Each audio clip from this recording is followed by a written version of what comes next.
wabarakatuh. Awalnya di pelatihan. Bapak-bapak sekalian, kita pada hari ini akan belajar bagaimana mengenal dan pengendalian hama penggerek batang. Nah, jadi penggerek batang itu di petani secara familiar dikenal dengan hama sundep kalau dia menyerang mulai dari persemaian sampai dengan umur tanaman sebelum keluar malai, belum bunting, itu dikatakan sundep. Setelah nanti keluar malai itu dinamakan beluk. Tetapi jangan salah, petani sering salah mengidentifikasi sehingga seolah-olah ini serangan penyakit. Enggak, ini adalah serangan hama, murni dari hama yang namanya penggerek batang. Penggerek batang yang ada di Musirawas ini yang dominan adalah penggerek batang Triporija inotata. Jadi penggerek batang padi putih ya, dan kuning ya. Tapi lebih dominan kuning yang paling banyak. Sedangkan yang merah jambu, kemudian yang ada 4, yang 2 nggak potensi, jadi harus dikenal, nggak apa-apa ya. Nah, ciri khas dari penggerek batang biasanya muncul gejala putih, sehingga kalau dicabut dia akan gampang lolos dia. Lolos dol. Nah, di ujung di sini tergantung. Kalau ini sudah putih, dia biasanya ularnya sudah keluar. Ya, karena dia sudah instar di atas instar 4, instar 5. Instar 5 sudah jadi kepompong. Sudah kepompong, dia kurang lebih sekitar 1 minggu baru jadi kupu-kupu. Setelah jadi kupu-kupu dia terbang dari tanaman yang baru, dia meletakkan telur. Nah, telur itu nanti akan menetas. Nah, kupu-kupunya yang bahaya, dia mulai dari, dia tahu dia lebih suka meletakkan telur di persemaian, di tanaman muda. Karena dia tahu secara psikologis, dia tahu bahwa telur itu nanti kalau persemaian umurnya masih lama, masih panjang. Tapi kalau ini kan hampir lagi panen, dia secara psikologis sudah tahu. Nah, biasanya kalau ini ada dibuka di sini, biasanya ada dibuka, dibuka seperti ini. Biasanya ada ular, tapi ini kelihatan nggak ada. Kalau ini sudah kering berarti nggak ada. Kemudian bisa dibuka juga apa-apa. Nanti ada diterawang lagi ini kelihatan. Ya, ini udah dari kepompong. Nah, kepompongnya di mana? Kepompongnya bisa lari ke dalam sini biasanya di antara di sini antaranya. Kepompongnya biasanya di sini. Termasuk ulat gayak juga di sini kepompongnya. Karena itu jadi kupu-kupu. Kalau di istilah pelindungan tanaman itu bukan kupu-kupu tapi ngengat. Nah, kupu-kupu dari ulat gayak, dari Lepidoptera lah itu rata-rata kupu. Kalau ini ngengat, tapi sama aja intinya itu. Nah, biasanya kalau kupu-kupunya terbang, dia nanti akan meletakkan telur di sini. Telurnya kayak telur laba-laba, tetapi kalau dipasati benar, telurnya itu kayak ada bulu-bulu halus, dan itu tidak tembus racun. Jadi kalau disemprot dia tidak tembus. Jadi kayak daun keladi. Kalau daun keladi itu langsung jatuh, kalau ini enggak, dia tidak meresap. Oleh karena itu harus menggunakan kontak sistemik. Nah, jadi yang makanya pengendalian dari penggerek batang mulai dari persemaian. Ciri khasnya apabila dalam 1 meter persegi persemaian itu ditemukan 1 kelompok telur saja, itu sudah AE. Harus diambil, dimusnahkan. Diambil, jangan diambil buang, diambil, dimusnahkan atau diambil dulu dikumpulin. Nanti setelah banyak itu bisa dilestarikan lewat bumbung bambu. Karena gini, penggerek batang telur, penggerek batang yang ada telur itu sebetulnya nanti ada 2 keluarnya. Kalau itu kita ambil, nanti masukkan dalam botol plastik, botol bekas aqua itu masukkan ke dalam, kasih tisu, dibasah sedikit, masukkan situ. Jangka waktu 7 sampai 10 hari nanti akan keluar dia. Ada 2 nanti, ada parasitoid, ada ulat penggerek batang. Pengen nanti bisa dihitung parasitoidnya berapa, penggerek batangnya berapa. Kalau misalnya parasitoid 5, penggerek batangnya 3, berarti 5 sampai 3 8. Berarti yang masih aktif itu 8. Tapi 8 tidak semuanya kuat dari penggerek batang. Nah, parasitoid itu yang kemampuannya adalah memarasi telur. Dan itu secara alami aman, dijamin aman, bahkan lebih bagus daripada kita nyemprot. Karena dia tahu persis, reaktif dia. Nah, yang ini yang belum tahu. Sehingga kalau sekarang saya lihat ini udah AE sebenarnya penggerek batangnya ini. Sudah AE karena udah banyak banget. Tapi ini serangannya apa? Hamanya nggak ketemu. Karena kemarin udah jadi telurnya Bapak. beda. Ini sama putih beda lagi. Oh, Nah, ini boleh bukan, ini beda lagi sama putih, beda. Jadi itu beda lagi, Pak. Nanti ada kelompok telur, coba Di cari. sini lah telurnya ya. Ya, Di daun. Di dalam ini, di daun. Di daun. Pas umur 40 hari. Nah, yang kelihatan di persemian. Kalau persemian itu Pak jawab syaratku. Begitu Bapak ngambil satu sama dengan Bapak mengendalikan 15 sampai 20 pada saat di pertanaman. Itu yang mesti harus dipahami itu. Mestinya kalau sudah lewat, makanya tergantung mana yang kalau mau pegang batang harusnya itu Pak, dia kan kelompok telurnya di sini. Makanya itu harus direndam. Nah, kalau sudah panen, daerah itu, oh ini pegang batang. Besok kalau sudah panen, kan dipotong segini toh. Iya. Nah kalau bisa potong gitu, potong lagi Pak, teng tinggalin segini. Ini direndam segini. Nanti kan otomatis kelompok telurnya mati. Bukan kelompok telur, apa namanya? Kepompongnya mati. Kepompong. Itu makanya direndam. Kalau daerah seperti ini ya, gitu. Tapi kalau seperti ini jangan direndam, nanti rugi. Ininya tidak panen-panen nanti kalau direndam. Setelah itu boleh ya. Setelah panen. Nah, itu teknis pengendalian yang paling aman. Daripada Bapak nyempat lebih baik direndam aja. Pasti mati Pak kalau udah lama-lama. Masalah ada itu Pak. Ya. Yang untuk rendamnya juga. Nah, itu persoalannya. Nah itu susah itu Pak. Untuk daerah sini susah, Iya. untuk daerah lain ada. Jadi ada. salah satu alternatif. Kalau sini tidak ada itu ya udah begitu langsung diolah tanahnya. Nah, gitu kan ada cara lain. Oh, iya. Langsung diolah tanahnya, tanami tanaman jangan padi dulu. Kalau hijau raketan cuma 2 minggu, kangkung kan 2 minggu. Iya. 3 hari, 3 minggu kan. Nah, itu untuk memutus siklus. Untuk yang akan datang mulai dari persemian gunakan Metarijeb. Nah, APH itu. Metarijeb atau daun limba, daun mimbi, daun nangka Belanda dibuat.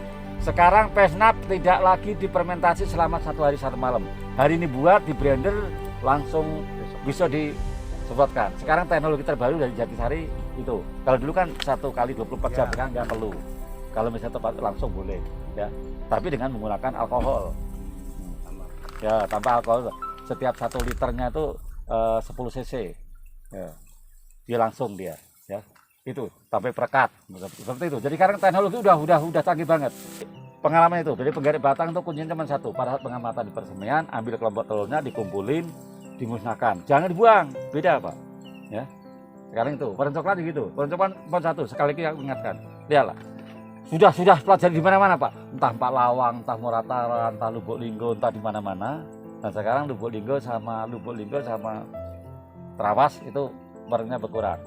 Kenapa? Pak Yus sekarang agak tegas. Pokoknya nek bapak isik nganggo kaya ngono kok nek ana serangan apa-apa aku ora urus. Enggak mau tahu. Wah, di kayak gitu. Dan kalau memang sudah kita kasih penjelasan enggak masalah kalau ada bukti ini penjelasan Pak dia masih ngayal, boleh enggak ada melarang walaupun petugas itu harus menggal gitu. Makanya nurut. Nah gitu. Aman Pak sekarang, dia udah pernah semprot. Kalau itu sudah tahu, sekarang tanyalah ahlinya, misalnya hama penyakit, dia laporkan dulu ke PPN-nya, PPN-nya ngapor dengan PPT-nya, PPT-nya dari solusi. Jangan kita lapor hama penyakit, ngelapornya ke Satpam, ya susah lah, tidak bisa. Masalah benih ya tanya Pak Bejo, masalah benih tanya Pak Indarto gitu loh. Masalah hama penyakit tanya dengan saya, seperti itu. Jadi tanya dengan masalah pupuk kurang, sarana kurang, tanya Pak Sanen, kan gitu. Masalah petani tidak bisa kumpul, tanya penyuluhnya, kaki kerjasama dengan Kadin. Semua pasti ada. Nah, ya seperti itu. Jadi ngelaporlah sesuai dengan bidang dan ahlinya masing-masing. Insya Allah aman. Yang penting kita adalah koordinasi. Tidak boleh gelut, tidak boleh rebutan masalah. Penting bareng-bareng. Karena tanpa koordinasi nggak bisa Pak. Nggak bisa Pak Sunarmi mengurusi Bapak sawah sebanyak tidak kan. Kami juga begitu. Pak Topeng nggak mungkin Pak Topeng satu kecamatan ngurusi orang-orang masing sawah siko-siko apa muat lah dia. Nah seperti itu. Jadi petani ngelapor ke ketua kelompok ngelapor ke Pak Sunarmi ngelapor ke POPT kalau hama, kalau masalah lain ke Pak Sanen, kalau masalah ke Pak Setiadi seperti itu. Kalau masalah benih ke Pak Bejo dengan Pak Indarto, saya kira itu yang paling pokok ya. Saya kira itu. Ada pertanyaan kaitannya dengan ini? Pak, ini dalam bentuk ulat ya Pak? Berarti ini setelah ini malai keluar baru dia menyerang Pak? Dia menyerangnya mulai dari munculnya calon malai. Jadi di sini di titik tumbuh ini. Nah, primordia. Jadi gini. Nah, ini contoh nih. Ini sudah bisa mulai nanti. Nah, ini bisa. Atau yang lebih berat. Nah, seperti ini ya. Ini kalau kita kebonting toh. Ini sudah bisa mulai. Nanti kita kan kita bisa buka ini. Nah, dia menyerang di sini. Nah, telur tadi, ini bagi kita telur tadi kalau motor, dia menetahnya antara jam 3 sampai jam 5 pagi, sehingga kita nggak akan pernah tahu. Begitu menetas langsung dia menggerek di sini, buka dengan mulutnya. Setelah buka mulutnya dia masuk, setelah masuk dia hidup di situ. Jadi insar 1, 2, 3, 4, 5. Ada 5. Jadi ada balita 1 tahun, 2 tahun, 3 tahun, 4 tahun dari sini 1 hari, 2 hari, 3 hari, 4 hari, 5 hari. Jadi insar 1, 2, 3. Nah, dia hidup di sini. Setelah dia kenyang, oh ini wayahe aku topo, nenek topo, langsung dia tidak makan, tidak apa-apa, dia jadi kepompong itu topo. Makanya kemakan kepompong itu aman. Kepompong itu aman, gizi paling tinggi, dijamin protein tinggi. Nah, yang enggak enak tuh ulatnya 1, 2, 3 itu ada teleknya. Kalau itu enggak, mau teleknya juga padi, enggak apa-apa dimakan tuh. Makanya ulat dimakan enggak apa-apa, bahkan apa? Teleknya kan juga padi. Ya, kecuali telurnya ulatnya makan telek ayam ya ini kan dia makan padi. Itu gambarannya ya. Jadi dia menyerang sini.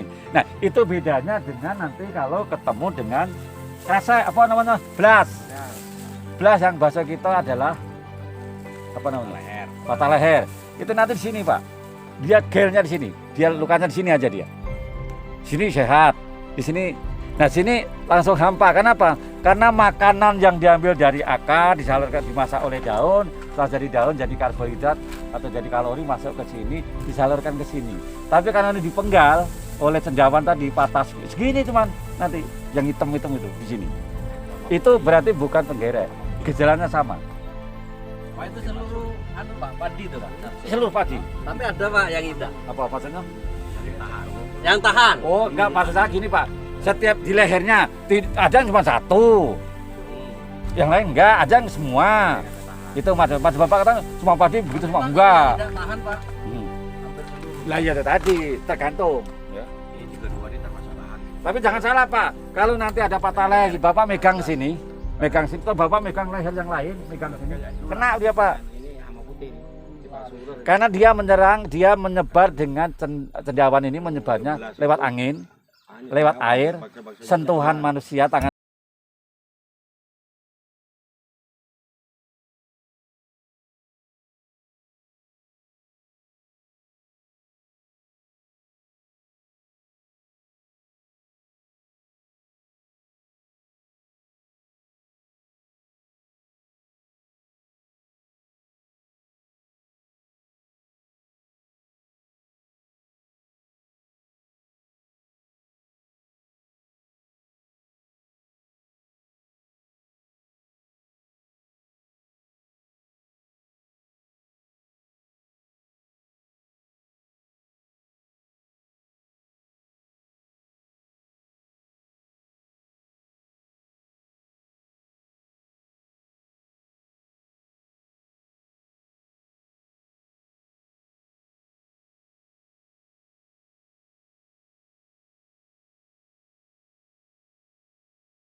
Membuat pesnap dengan untuk belas, video cara membuat racun untuk pereng, video cara membuat ada semua.